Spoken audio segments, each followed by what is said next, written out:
It's 3 a.m. You're still awake. And somewhere in the back of your mind, a quiet dread is already building. Because tomorrow matters. And you know exactly what's coming. The fog, the slowness, the feeling of trying to think through wet concrete. Most people accept this as inevitable. A sleepless night means a ruined day. But neuroscience tells a more complicated story. And once you understand what's actually happening inside your brain, you can work with it instead of just suffering through it. Here's what a single night without sleep actually does. Your prefrontal cortex, the part responsible for focus, decision-making, and staying calm under pressure, begins operating at significantly reduced capacity. Think of it like a phone screen with a cracked lens. The device still works, but everything you're trying to see is slightly distorted, slightly slower, requiring more effort than it should. Working memory shrinks.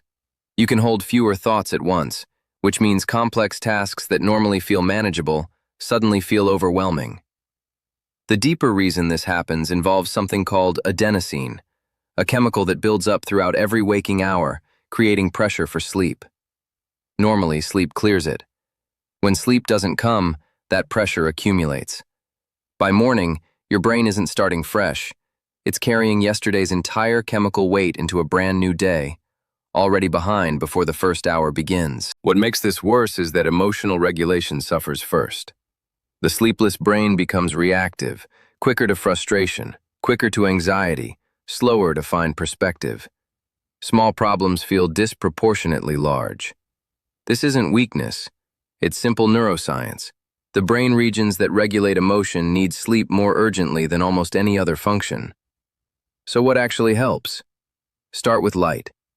Natural light in the first 30 minutes of your morning sends a direct signal to your brain's internal clock, suppressing residual melatonin and nudging alertness upward. Even 5 minutes outside, even on an overcast day, makes a measurable difference in how quickly mental clarity begins returning. Most people reach for their phones instead. Their brains pay for it all morning. Caffeine helps, but timing matters more than quantity. Consuming it too early, before your body has had time to clear some of the morning's natural grogginess, reduces its effectiveness significantly. Waiting 60 to 90 minutes after waking before your first cup of coffee allows adenosine receptors to partially reset, making caffeine work harder and last longer. This is one of the most underused pieces of sleep science available to anyone. Movement is the other underestimated tool. Even a 10-minute walk increases cerebral blood flow, delivering oxygen to the exact brain regions most compromised by sleep deprivation. You don't need a gym or an hour.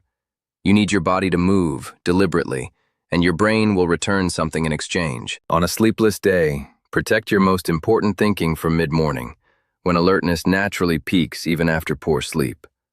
Avoid making major decisions in the early hours if you can. Keep meals lighter than usual.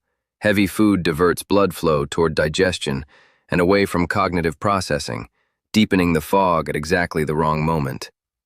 And resist the urge to power through without pausing.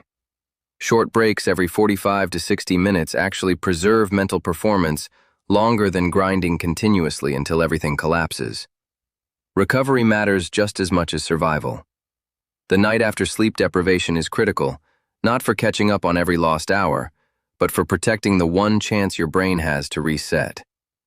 Going to bed at a consistent time, avoiding screens in the final hour, and keeping the room cool and dark gives your brain the conditions it needs to restore what one night stole. The biggest mistake people make in recovery is sleeping in dramatically.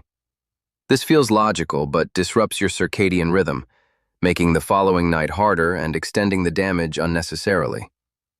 Consistency beats compensation almost every time. One sleepless night is not a catastrophe. It's a data point.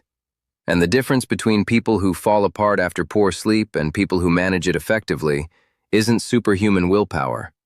It's understanding what their brain actually needs and giving it that instead of fighting the biology.